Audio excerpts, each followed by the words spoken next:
मुझे किसी ने उचित ही सलाह सुबह दिया कार्यक्रम के बारे में जानकर कि आपके वक्तव्य को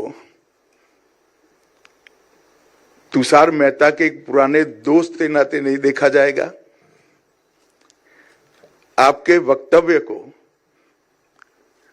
एक क्रिटिक सिटीजन के ओपिनियन के बारे में भी नहीं देखा जाएगा। आपके वक्तव्य को न्यायपालिका और सरकार के रिश्तों के दृष्टि से ही देखा जाएगा।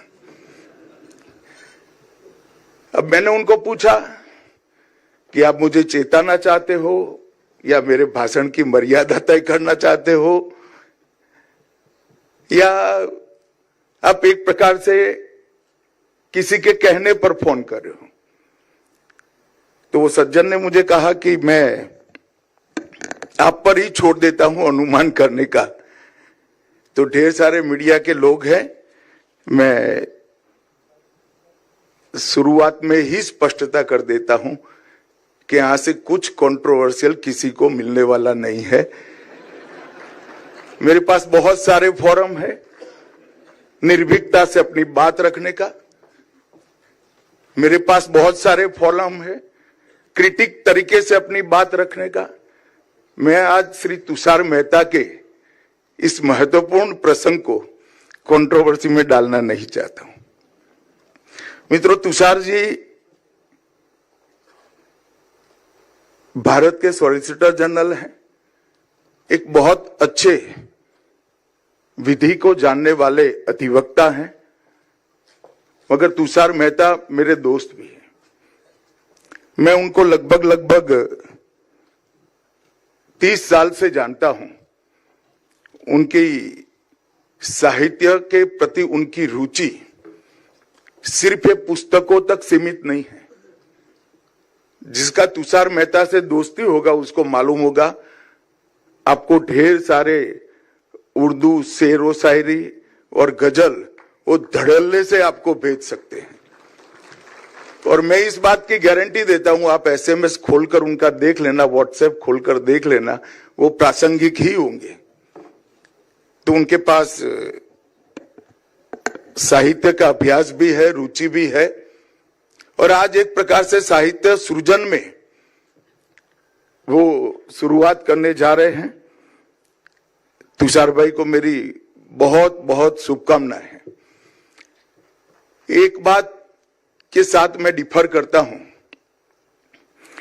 तुषार भाई ने कहा कि मैं कोर्ट में प्रैक्टिस करता हूं और ये लिख रहा हूं। तुषार भाई, ये साहस आपका आधा अधूरा है। ये वाक्य तब उचित था तब भारतीय कोर्टों पर आप ये टिप्पणी करते जो आपने टाला है। अब मेरी टिप्पणी कोर्ट पर है या तुषार मेहता पर, वो मैं आप लोगों पर छोड़ देता हूं। मित्रों, आज विधि के क्षेत्र से जुड़े हुए बहुत सारे लोग यहां पर उपस्थित हैं। एक प्रकार से हमारे संविधान की 76 साल की यात्रा में हमने ये तो अचीव कर लिया है कि हमारे लोकतंत्र की जड़ें हमने पाताल तक गहरी पहुंचाई। हमारी multi party democratic parliamentary system को हमने निश्चित रूप से मजबूत किया है।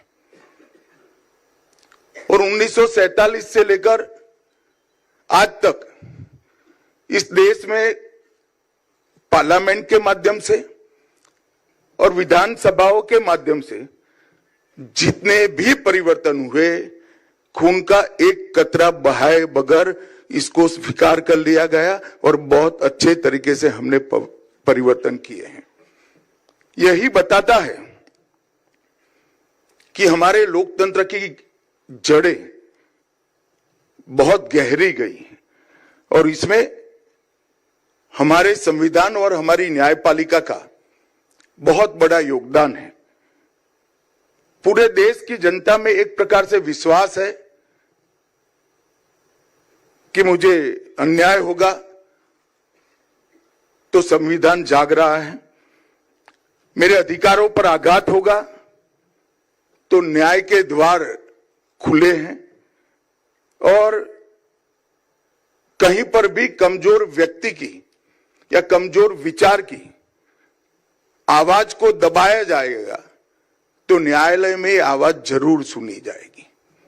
और ये तीनों मूल चीजों पर ही हमारा लोकतंत्र मजबूत हुआ है। और बाय एंड लार्ज देखे तो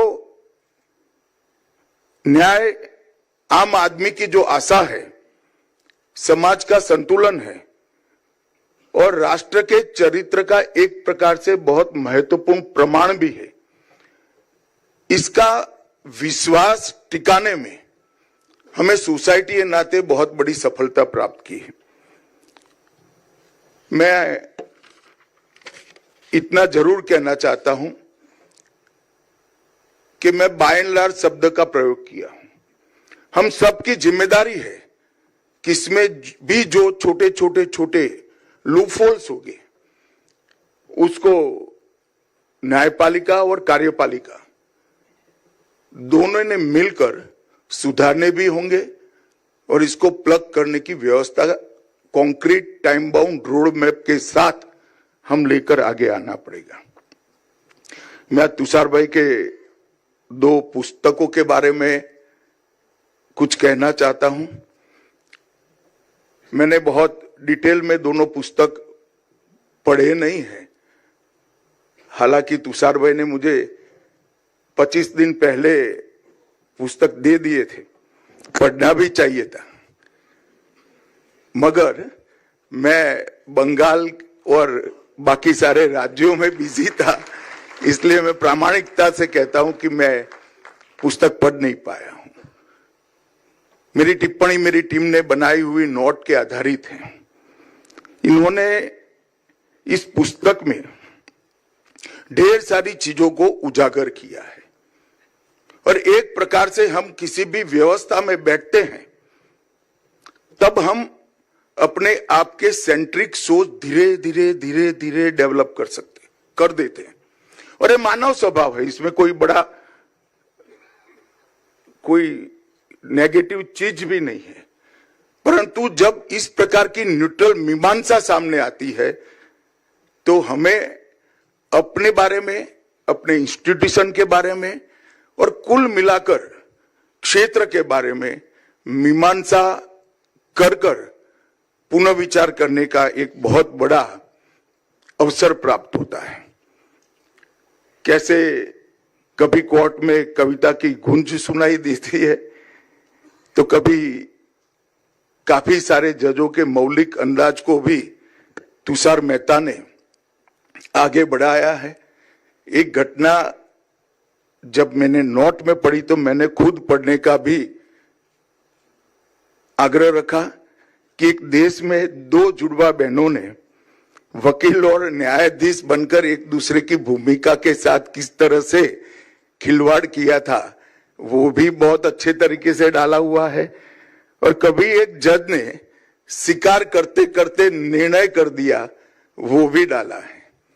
ये सारी चीजें एक प्रकार से हम सभी को सोचने के लिए भी एक प्रकार से मजबूर करती है और एक प्रकार से साहित्यिक दृष्टि से कहे तो बहुत सारा कोर्ट के गंभीर वातावरण से हमें बाहर भी निकालती है। The bench, the bar and the bizarre, ये किताब एक जिज्ञासु व्यक्ति की तरह दिखाई पड़ती है। इसमें एआई और आधुनिक तकनीकों के बारे में न्यायपालिका के सामने फ्यूचर में किस प्रकार की चुनौतियां आने वाली है वो कॉन्क्रीट उदाहरण के साथ समझाने का प्रयास किया गया है। इसमें तकनीक और न्याय का तालमेल तो करना चाहिए, परंतु इसके बारे में जो चेतावनियां है वो भी हमें दिखाई दी। मुझे आनंद होता कि तुषार भाई ऐसी कोई चेतावनी लॉ क्लर्क्स के लिए भी दे देते तो बहुत अच्छा होता, क्योंकि न्याय का काम हमेशा ओपन कोर्ट में दो एडवोकेट्स की बहस सुनकर अपने अनुभव के आधार पर, अपने ज्ञान के आधार पर निर्णय करने का काम मैं मानता हूं न्याय का होता है। परंतु तकनीक जब आएगी तब इसका उपयोग भी होगा, और उपयोग होगा तो इसके हमें चेताने वाले, सोसाइटी के नाते चेताने वाले परिणाम क्या होंगे, ये भी बहुत अच्छे तरीके से इसके अंदर हमारे सामने रखा है। मित्रों, एक प्रकार से हमारे लोकतंत्र की सुंदरता ये है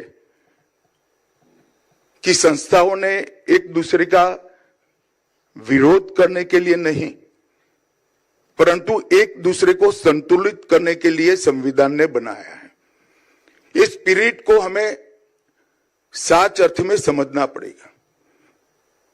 कार्यपालिका निर्णय लेती है, न्यायपालिका उसका संवैधानिक समीक्षा करता है, और हमारे संविधान निर्माताओं ने संवाद, मर्यादा और संतुलन तीनों को बनाए रखने के लिए बहुत अच्छे तरीके से एक स्पिरिट के साथ संविधान को लिखा है।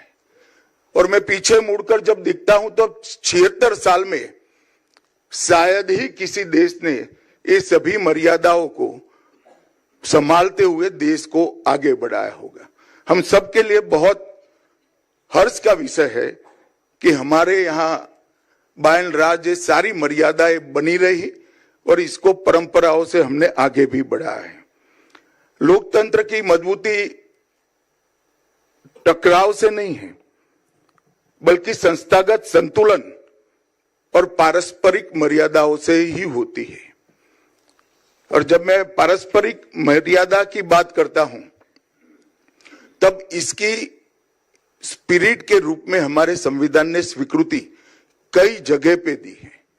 वो हम सब ने देखा भी है, आगे पर देखना भी चाहिए।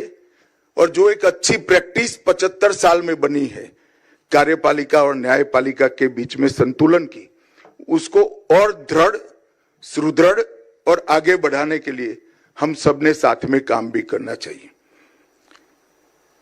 आज मैं यहां पर विधि के क्षेत्र पर कोई टिप्पणी करने नहीं आया हूं। मैंने हालांकि एक विषय तय किया है कि मैं जरूर नजदीक के भविष्य में कोई ना कोई फोरम में जरूर मेरे विचार बेबाकी से रखूंगा, ये मैं आज बता देता हूं। मगर आज मैं तुषार भाई के पुस्तकों का विमोचन करने के लिए आया हूं। तुषार भाई का और मेरा परिचय एक प्रकार से 30 साल पुराना है और बहुत अच्छी मित्रता भी है। और तुषार भाई एक वरिष्ठ विधि अधिवक्ता है, मगर लेखक और जिज्ञासु विद्यार्थी के रूप में इन्होंने इन पुस्तकों के माध्यम से अपने आप को प्रस्तुत किया है। मैं तुषार भाई को जानता हूं कि कानून की गंभीरता और मर्यादा दोनों को बनाए रखते हुए उन्होंने कुल मिलाकर अदालती प्रक्रियाओं में छिपे जीवन, हास्य, व्यंग और मानवीय स्वभाव, इस सभी की बहुत सुंदर अभिव्यक्ति बारीकी के साथ किया है। वैसे तो आगे कहा गया है, मगर मैं फिर से तुषार भाई को अभिनंदन देना चाहता हूं कि उन्होंने पुस्तक अपनी मां को समर्पित किया है। चूंकि तुषार भाई के साथ मेरा पुराना रिश्ता है, मैं माता जी को मिला भी हूं और बहुत अच्छे से मिला हूं, जानता भी था। परंतु आज मदर्स डे के दिन इन्होंने ये पुस्तक का विमोचन रखा है, वो भी बड़ा सूचक और बहुत अच्छा प्रसंग है। हालांकि हमारे भारत में तो हर दिन मदर्स डे ही होता है। मेरे जैसे कई लोग होंगे जो माँ के चरण छुए बगैर घर के बाहर कभी नहीं निकले, और आज माँ नहीं रही तो इसके सामने एक छोटा सा दिया जलाकर कृतज्ञता का भाव व्यक्त कर कर ही घर के बाहर निकलते हैं। तो हमारे लिए तो हर दिन एक प्रकार से मदर्स डे ही होता है। मित्रों, मैं आज इतना ही कहना चाहता हूं कि तुषार भाई ने साहित्य के क्षेत्र में ऑर्गेनाइज तरीके से, वैसे काफी कुछ करते रहते हैं वो, परंतु ऑर्गेनाइज तरीके से पहली बार कदम रखा है। मैं चाहूंगा कि तुषार भाई का जीवन का बहुत बड़ा हिस्सा अदालतों में ही जाता है। अदालत के बाहर निकलकर भी वो साहित्य सृजन में आगे बढ़े हैं। उनकी रुचि भी है, क्षमता भी है, और एक सफल साहित्यकार के रूप में भी अंत में उनको स्वीकृति मिले, यही मैं तुषार भाई को यहाँ अपील करना चाहूंगा। जैसा मैंने कहा कि विधिक क्षेत्र के लिए मेरे जो विचार है, मैं जरूर कोई एक फोरम में रखूंगा भी, और बेबाकी के साथ रखूंगा।